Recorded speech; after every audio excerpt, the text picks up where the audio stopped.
দড়ি ধরে মারো টান, রাজা হবে খান খান। আর আমরা এই দড়ি ধরে টান মারতেও পারিনি, আর রাজাকে খান খান করতেও পারিনি। আর ঠিক এই কারণেই আমরা আরজি কর কাণ্ডের বিচার পাইনি। এখন প্রশ্ন হচ্ছে, এই দড়িটাই বা কি, আর রাজাটাই বা কে, বা রাজাটা কারা? নমস্কার, আমি আপনাদের বন্ধু Neel. Welcome back my YouTube channel dark side of life, যেখানে শুধুমাত্র ব্যর্থ মানুষদের কথা বলা হয় বা ব্যর্থতার কথা বলা হয়। আজকের ব্যর্থতার কথা হলো, আমরা আরজি কর কাণ্ডে 4 মাস কেটে যাওয়ার পরও এখনো পর্যন্ত বিচার পাইনি। কিন্তু কেন আমরা এই ব্যর্থ, আসুন তার কারণ খোঁজার চেষ্টা করি। আর এই ব্যর্থতার কারণ খোঁজার আগে আমাদেরকে জানতে হবে যে আমরা সফল হওয়ার জন্য কি করেছিলাম। আমরা রাত দখল করেছি, আমরা রাস্তাও দখল করেছি, আমরা রাজপথ দখল করেছি। আন্দোলন ছড়িয়ে পড়েছে গ্রাম থেকে শহরের বিভিন্ন প্রান্তে।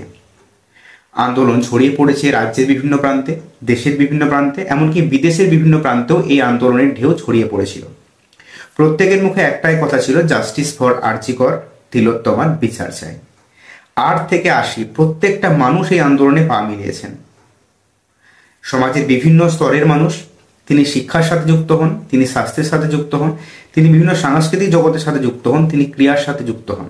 তারা প্রত্যেকেই এই আন্দোলনে সামিল হয়েছিল। তাদের একটাই দাবি ছিল, আমরা বিচার চাই।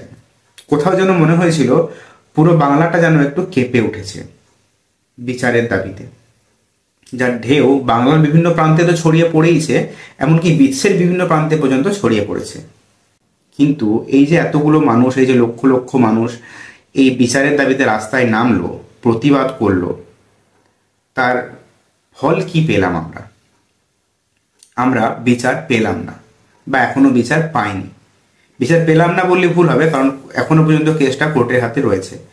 কিন্তু বিচার পাওয়ার যে চাহিদাটা আমাদের আছে, সেটা ক্রমশ ক্ষীণ হয়ে আসছে, বা যে আশাটা আমাদের ছিল বিচার পাওয়ার, সেটা ক্রমশ ক্ষীণ হয়ে আসছে। তার কারণ কি? তার কারণ হচ্ছে, কিছুদিন আগেই 2জন মানুষকে জামিন দেওয়া হয়েছে, যারা এই খুন ধর্ষণ কাণ্ডের সঙ্গে যুক্ত ছিলেন। কিভাবে যুক্ত ছিলেন? তাদের 2জনকে গ্রেপ্তার করা হয়েছিল এই কারণে, তারা নাকি এই খুন ধর্ষণের পরে প্রমাণ লোপাটের চেষ্টা করেছিল। তাদের একজন হলেন প্রাক্তন প্রিন্সিপাল সন্দীপ ঘোষ, আর অপরজন হলেন টালা থানার ওসি অভিজিৎ মণ্ডল। এই 2জনকে কোর্টে জামিন দেয়। কেন জামিন দেয়? কারণ সিবিআই এদের বিরুদ্ধে 90 দিনও চার্জশিট জমা করতে পারেনি। ভাবুন, যে সিবিআই চাই বলে আমরা চিৎকার করেছিলাম, সেই সিবিআই 90 দিনেও এদের বিরুদ্ধে কোনো চার্জশিট জমা করতে পারলো না। কিন্তু আমরা চুপ থাকতে বাধ্য, কারণ আমরা তো সিস্টেমে আছি। এবার বুঝতে হবে এই সিস্টেমটা কি, বা এই দড়ির আসল রহস্যটাই বা কি।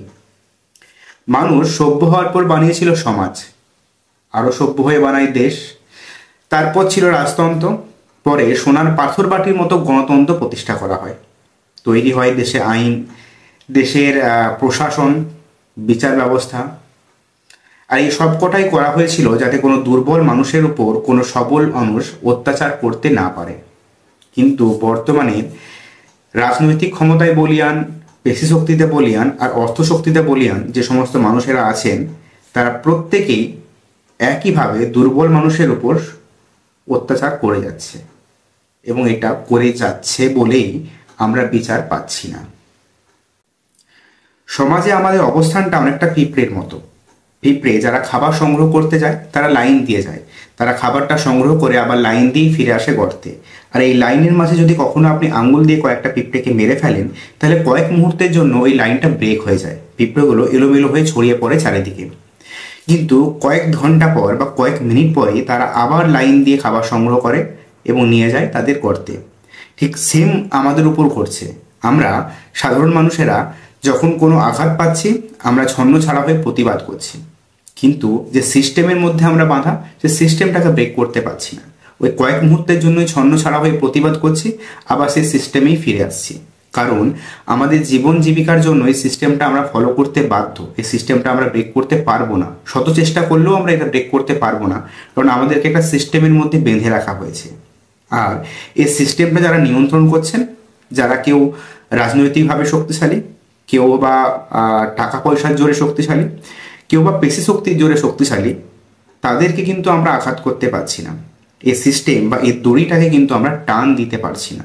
যদি আমরা এই সিস্টেম বা দড়িটাকে টান দিতে পারতাম, তাহলে এই দড়ি বা সিস্টেমটা নিয়ন্ত্রণকারী যে মানুষগুলো রয়েছে, যারা রাজনৈতিক হোক বা পেশি শক্তি হোক বা অর্থের দম্ভে এই পুরো সিস্টেমটাকে নিয়ন্ত্রণ করছে, তাদেরকে আমরা আঘাত করতে পারতাম। তাদেরকে যদি আঘাত করতে পারতাম তবে কিন্তু আমরা বিচার পেতাম।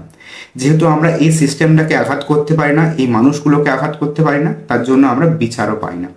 আর একটা সময় পর আমরা বিচারের আশাটাই ছেড়ে দিই, কারণ এটাই হয়ে গেছে এই সিস্টেমের সবচেয়ে বড় দুর্বল দিক। যে সিস্টেমটা বানানো হয়েছিল আমাদের মতো সাধারণ মানুষকে রক্ষা করার জন্য, আমাদের মতো সাধারণ মানুষের বিচার পাওয়ার জন্য, সেই সিস্টেমটাই আজকে আমাদের স্বার্থের পরিপন্থী হয়ে গেছে। সেই সিস্টেমটাই আজ আমাদেরকে ভালো থাকতে দিচ্ছে না, সেই সিস্টেমটাই আমাদেরকে দমিয়ে রাখছে, আমাদের মুখগুলো বন্ধ রাখছে। আর আমরা শত চেষ্টা করেও কিচ্ছু করতে পারছি না, আর কিছু হয়তো করতেও পারবো না। আর এই সিস্টেম নিয়ন্ত্রণকারী মানুষগুলোর কাছে সবচেয়ে বড় অস্ত্র হচ্ছে সময়। যখনই আমরা কোনো অন্যায়ের প্রতিবাদ করি বা বিচার চাই, তখন এই সিস্টেম নিয়ন্ত্রণকারী মানুষগুলো আমাদেরকে একটা সময়ের বেড়াজালে বেঁধে দেয়। কারণ এরা জানে সময় যত বাড়বে, সময় যত এগোবে, তত প্রতিবাদের ঝাঁঝ কমবে, গলার স্বর আরও ঠান্ডা হবে, মানুষ ভুলে যাবে বিষয়টাকে, মানুষ আবার ব্যস্ত হয়ে পড়বে সেই সিস্টেমের মতো।